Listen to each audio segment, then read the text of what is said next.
आज हम बात करने जा रहे हैं एक महान चरित्र के जीवन से जुड़ी कुछ घटनाओं के बारे में।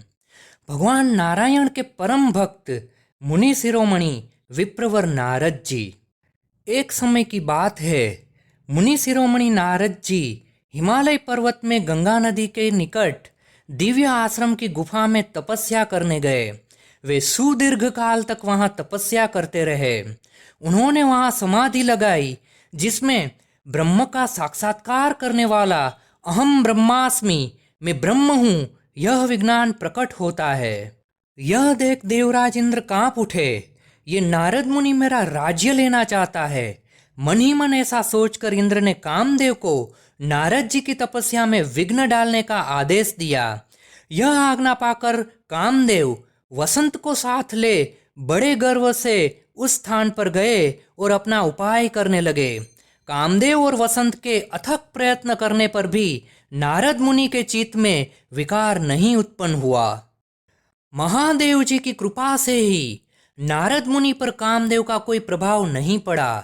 पहले उसी आश्रम में काम शत्रु भगवान शिव ने उत्तम तपस्या की थी और वहीं उन्होंने मुनियों की तपस्या नाश करने वाले कामदेव को शीघ्र ही भस्म कर डाला था।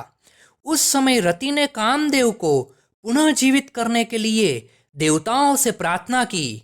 तब देवताओं ने समस्त लोगों का कल्याण करने वाले भगवान शंकर से याचना की। उनकी याचना करने पर वे बोले, देवताओं, कुछ समय व्यतीत होने के बाद कामदेव जीवित हो जाएगा, परंतु यहाँ उनका कोई उपाय नहीं चल सकेगा। वहां कामदेव ने अपना सारा वृतांत इंद्र को कह सुनाया। देवराज इंद्र को बड़ा विस्मय हुआ। शिव की माया से मोहित होने के कारण वे उस पूर्व वृतांत स्मरण न कर सके। वास्तव में इस संसार के भीतर सभी प्राणियों के लिए शंभु की माया को जानना अत्यंत कठिन है।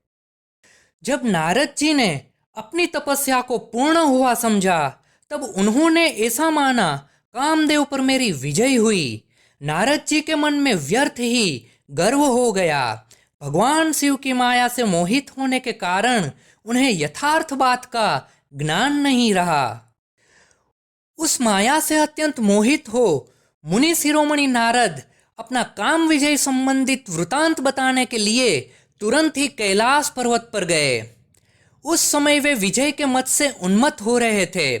वहां रुद्रदेव को नमस्कार करके गर्व से भरे हुए मुनि ने अपने आप को महात्मा मानकर तथा अपने ही प्रभाव से कामदेव पर अपनी विजय हुई समझकर उनसे सारा वृतांत कह सुनाया। वह सब सुनकर भक्तवत्सल भगवान शंकर ने नारद जी से कहा, यह सिद्धि संबंधी वृतांत सर्वथा गुप्त रखने योग्य है, इसे किसी पर प्रकट नहीं करना चाहिए। परंतु नारद जी शिव की माया से मोहित थे, इसलिए उन्होंने उनकी दी हुई शिक्षा को हितकर नहीं माना। तदंतर मुनि शिरोमणि नारद ब्रह्मलोक में गए। वहां ब्रह्मा जी को नमस्कार करके उन्होंने कहा, पिताजी, मैंने अपने तपोबल से कामदेव को जीत लिया है। उनकी यह बात सुनकर ब्रह्मा जी ने भगवान शिव के चरणारविंदों का चिंतन किया और सारा कारण जानकर अपने पुत्र को यह सब कहने से मना किया। परंतु नारद जी शिव की माया से मोहित थे, उनकी बुद्धि मारी गई थी। इसलिए नारद जी अपना सारा वृतांत भगवान विष्णु को कहने के लिए विष्णु लोक में गए। मुनि के आगमन का क्या हेतु है, इसका भगवान विष्णु को पहले से ही पता था। नारद मुनि ने मत से मोहित होकर अपना सारा वृतांत बड़े अभिमान के साथ कह सुनाया। नारद जी का वह अहंकार युक्त वचन सुनकर मन ही मन भगवान विष्णु ने उनकी काम विजय के यथार्थ कारण को पूर्ण स्वरूप से जान लिया। श्री हरि ने कहा, तुम तो जन्म से ही निर्विकार तथा शुद्ध बुद्धि वाले हो। श्री हरि की कही हुई ऐसी बहुत सी बातें सुनकर मुनि शिरोमणि नारद जोर जोर से हंसने लगे और मन ही मन भगवान को प्रणाम करके बोले, स्वामिन, जब मुझ पर आपकी कृपा है तब बेचारा कामदेव अपना क्या प्रभाव दिखा सकता है। जब नारद जी इच्छा अनुसार वहां से चले गए, तब भगवान शिव की इच्छा से माया विशारद श्री हरि ने तत्काल अपनी माया प्रकट की उन्होंने मुनि के मार्ग में एक विशाल नगरी की रचना की जिसका विस्तार 100 योजन था। वहां सील निधि नामक ऐश्वर्यशाली राजा राज्य करते थे।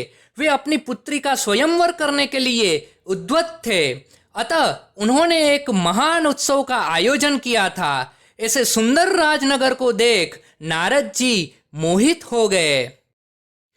मुनि शिरोमणि नारद को आया देख महाराज सीलनिधि ने श्रेष्ठ रत्नमय सिंहासन पर बिठाकर उनका पूजन किया।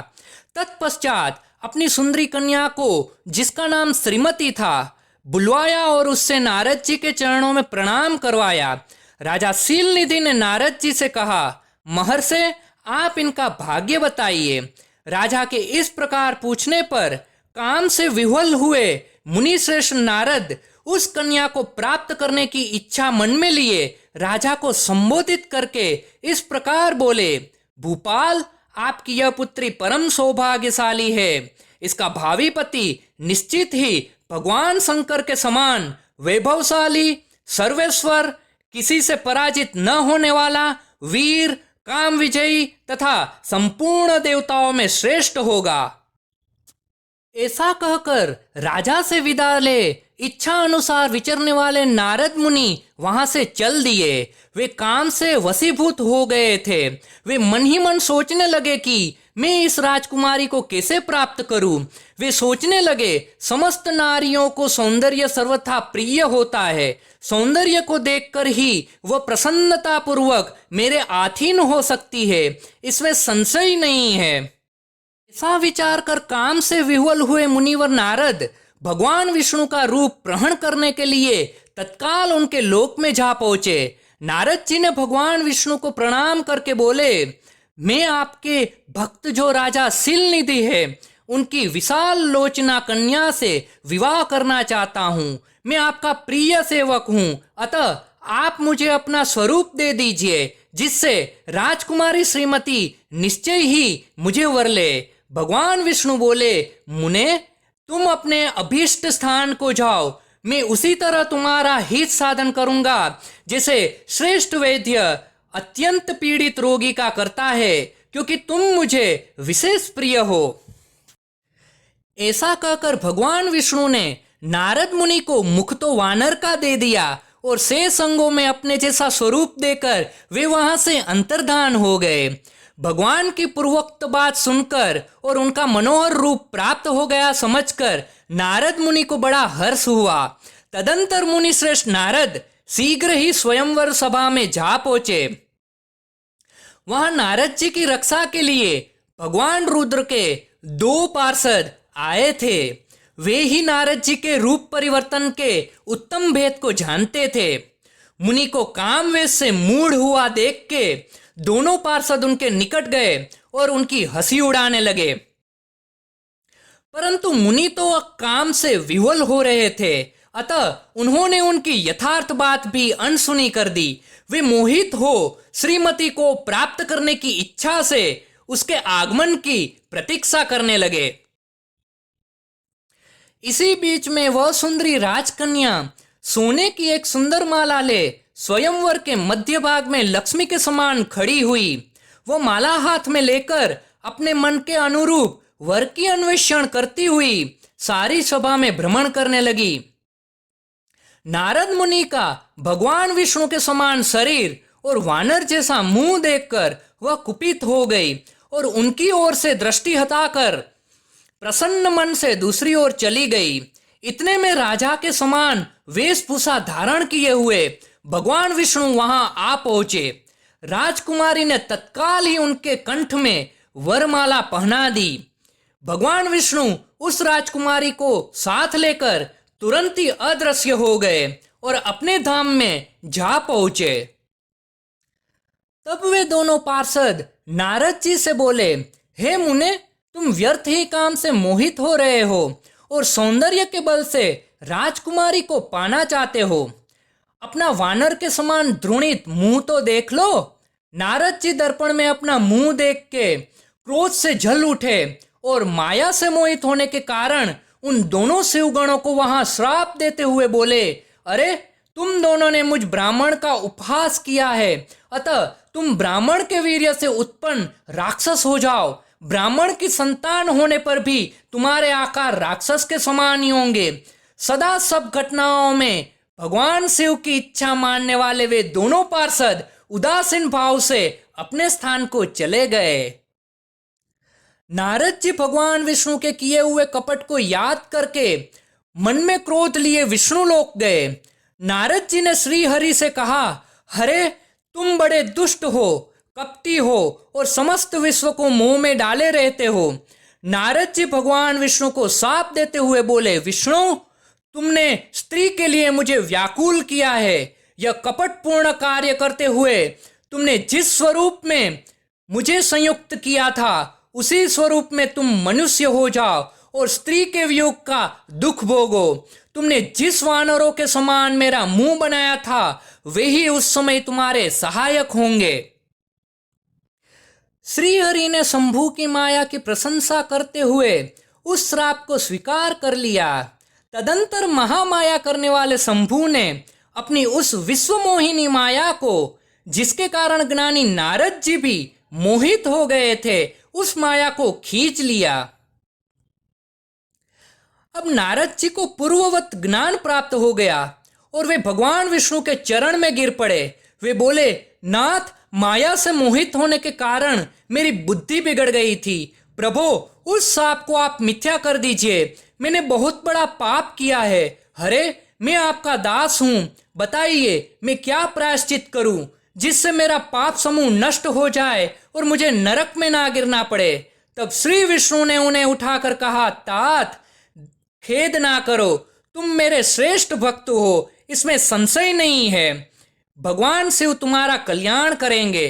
तुमने मत से मोहित होकर जो भगवान शिव की बात नहीं मानी थी, उसी अपराध का भगवान शिव ने तुम्हें ऐसा फल दिया है। भगवान शिव की तपस्या से ही मुनि शिरोमणि नारद जी आखिर में पाप मुक्त हुए। मुनि शिरोमणि नारद के शाप से भगवान शिव के दोनों पार्षद कुंभकर्ण और रावण हुए और श्री हरि राम हुए। ये दोनों शाप भगवान शिव की महालीला थी। शिव पुराण की इस कहानी से हमें सीख मिलती है कि तप के बाद भी अहंकार नहीं करना चाहिए।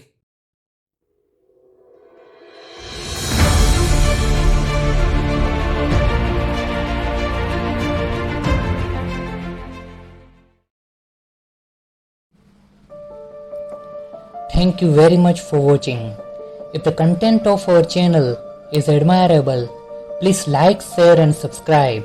Also don't forget to share your important viewpoints in the below comment box.